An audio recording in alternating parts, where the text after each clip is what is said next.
Paul Mashatile has called for the sale of South African Airlines. He said that the decision to sell South African Airways to a company such as the Takatso Consortium had been correct and should be explored again in the future. We're going to talk about this particular issue, but also in this episode of The Dissection, we're going to look at this idea of a state holding company for state-owned enterprises, which is basically what the Ramaphosa administration is pushing, and whether or not that is just a backdoor for privatization of those state-owned enterprises. So what was reported by Sunday Times is that the Deputy President, Paul Mashatile, says that the government is not in the business of owning airlines and should consider selling SAA if they are private players with the money and expertise to make it profitable. He told this to the Sunday Times and said that the decision to sell SAA to a company such as the Takatso Consortium, which was aborted, had been correct and should be explored again in the future. And these are some of the quotes which are attributed to him. He said, I think the government reached the stage at some point where it asked itself a question. Do we want to own an airline? What's the point? Maybe we want to keep the flag there with South African Airways, but the government is not in the business of owning airlines. I don't think the state would have been holding on to it. But of course, if interested buyers don't have the money, you have to see what you can do to resuscitate it. So I think during the transition, that's what we're going to look at. Do we really have to hold on to this? He went on to say the following: I wouldn't mind resuscitating SAA as a state-owned company, but my approach would be to partner with the private sector because I don't think the government will have all the money to run it. Remember, SAA was bailed out a number of times. The Treasury must have spent close to 9 billion trying to rescue it.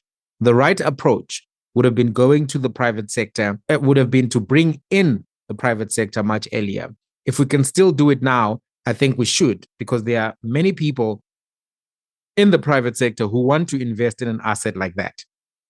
In fact, there was a time when SAA was doing a deal with Emirates. That would have been the best model at the time, and it was not liquidated at the time. But that deal fell through.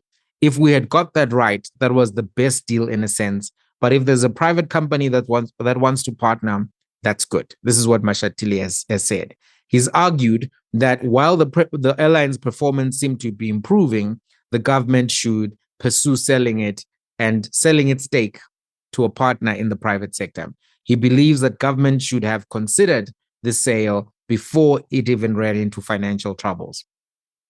So this is what he has been saying. He said the question of who held the majority stake would depend on the resources a private company could bring to the deal, but it would not be prudent for the government to hold the majority stake if the company had the money to revive the airline. This is all in line with his duties. You know, he is the leader of government business, and he's actually the one who's overseeing the presentation of a bill to put in place a holding company to run all state-owned enterprises with a view to making them profitable after the Department of Public Enterprises was phased out, right? So Mashatile has actually given an indication that this particular bill that is being proposed will be backed by the GNU. And the bill that we're talking about here is known as the National State Enterprises Bill. So his view is a little bit different to the view that has been expressed by the head of policy and planning in the presidency, the minister who's actually responsible for that, Maropini Ramaphosa. She has actually said that she doesn't believe that the state should actually give away ownership of the state-owned enterprises, but that rather that ownership should remain with the state, and then the companies that come in as partners should only be operating those particular state-owned enterprises. And this is what was reported by Sunday Times again in the previous week. So it seems as if there's a conflict there, there's a tension. My first comment around Paul Mashatile coming out in favor of this is actually, I think he is trying to get business to be on his side, because they're very suspicious of him. They feel that he shouldn't be the next president, and they are worried about him. So by him actually becoming the, what can we call it? The amplifier or the salesman for the SAA deal, which the private sector has always thought that it needs to be sold and sold to particular people. So if he comes out in favor of this deal, I think maybe he thinks that this will be favorable to him and soften the perception that exists around him within the private sector community, and maybe make them more favorable towards him as becoming the next president of South Africa. Obviously, the ANC is going to conference very soon. President Ramaphosa himself gave an explanation around what's going to happen with this state-owned company, holding company, right? And this is what he had to say. A number of honorable members also raised the important issue of the reform of our state-owned enterprises ownership model. Now, as I indicated in the opening address, we are introducing legislation to establish a state-owned holding company to oversee and coordinate key strategic SOEs. Now, to coordinate, to ensure that there is line of sight, so as to make sure that we are able to see at one glance, on one radar screen, precisely how our state-owned enterprises are functioning, what their financial health is, what their operational capability is, what their policy frameworks are, and how they are progressing in terms of meeting our overriding objectives. The legislation will assign the functions of the holding company, which will cover issues of governance, how boards are appointed. We have found that the number of state-owned enterprises that we have different ways of appointing boards, and yet we are the same government, and we have the same one shareholder, and every state-owned enterprise does as it likes. And I'd like to see that coming to an end. We must all be pointing in the same direction. At times, some state-owned enterprises don't even issue their financial reports for years. And all this happens below the screen or even underground. And we carry on, and yet a state-owned enterprise is collapsing. The holding company will help to coordinate, to have line of sight, where even Parliament will be able to see exactly what's happening at one go. When it is time for reporting, everyone will be expected to present their wares and their reports so that we can see how the balance sheet looks like, how the income statement looks like. And we can see how the policies that have been approved by this Parliament are being implemented. We will also be able to have line of sight on, for instance, board remunerations. There are other state-owned enterprises that have vastly different board remuneration policies. And yet we are the same government. We are the same shareholder.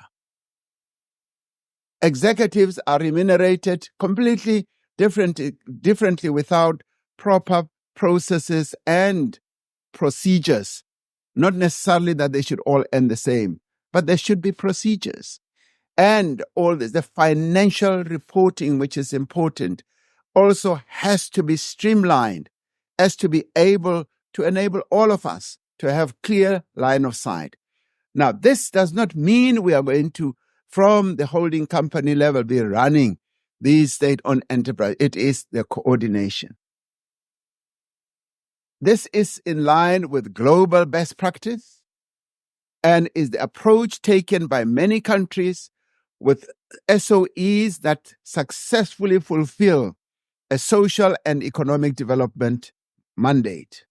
Now, the Department of Planning, Monitoring and Evaluation has been assigned the responsibility to finalize the process towards the establishment of the holding company now that we no longer have the Department of Public Enterprises. And it will establish a dedicated SOE reform unit with the appropriate expertise to oversee this. The SOEs that were previously under the stewardship of the Department of Public Enterprises will report to their respective line departments in terms of policy and regulatory matters, so as to avoid the confusion. While some in this House might be dismissive of the work being coordinated in the presidency, let us not lose sight of what these measures mean for the everyday lives of South African citizens. They mean more affordable and reliable electricity, cleaner water, efficient trains, and lower data costs. While the capacity to drive these reforms required a budget in the tens of millions, it has unlocked more than 500 billion rand in new investment in our economy. We should not lose sight of that. We must therefore think not only of what it will cost for the presidency to play this important role effectively, but what value the work of the presidency will have for our economy and our society.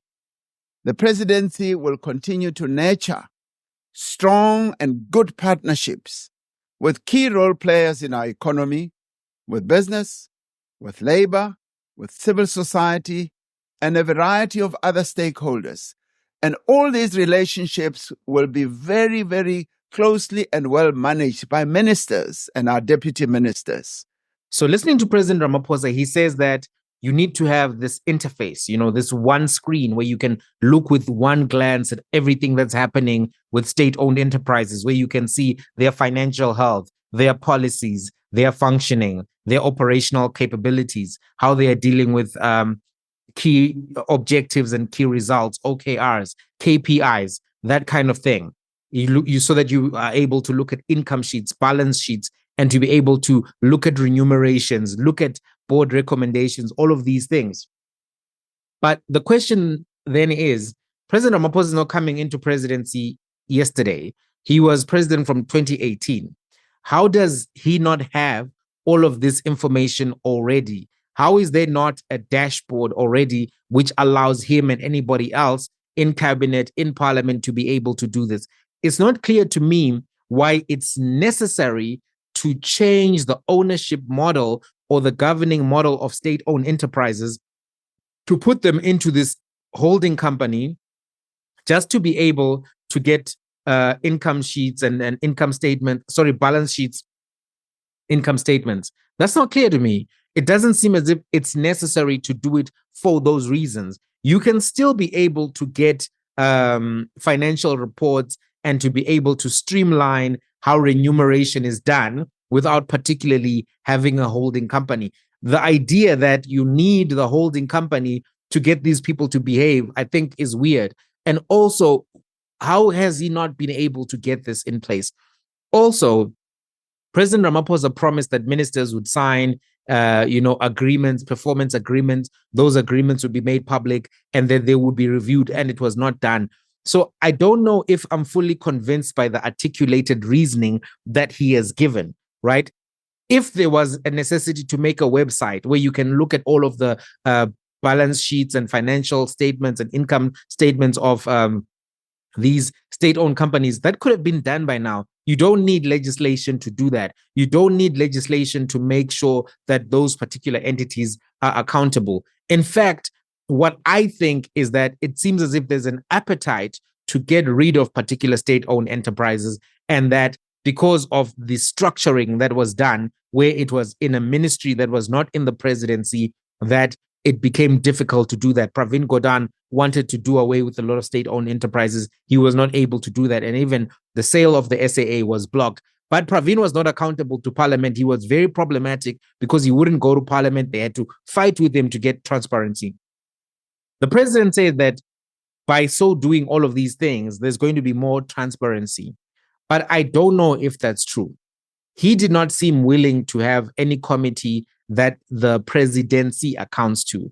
He did not seem to be reflective around this idea of what he has created, which is a super presidency, right? You've got government communications reporting to the presidency, state intelligence reporting to the presidency. You have got monitoring, planning, evaluation in the presidency. And then you have state-owned enterprises in the presidency. And then you also have the presidency and its historic functions. He has created a super presidency, but he does not account. He doesn't take media interviews on a regular.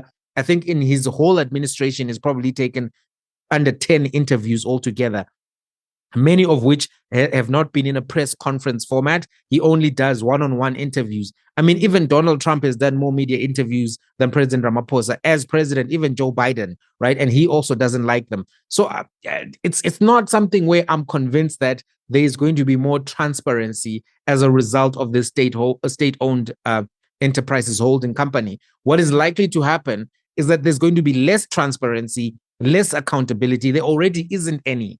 Right? Praveen already wasn't accounting. Members of parliament are already facing difficulties getting transparency. What I think is that the neoliberal, grouping within the ANC that believes in privatization as the solution to all problems really wants to have full control of state-owned enterprises so that they can be able to really privatize these assets and give them to the private sector. It's done in the name of improving efficiencies and pricing, but a lot of times that's not what happens. A lot of times that's not what happens. So I don't know what you guys think. Do you think that SAA should be sold, or do you think it should remain in the hands of government?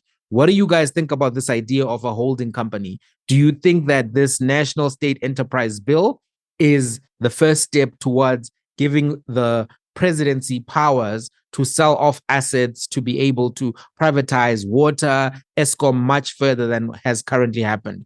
Let's have a conversation. I want to hear what you think. I'll meet you guys in the comments. Till the next one.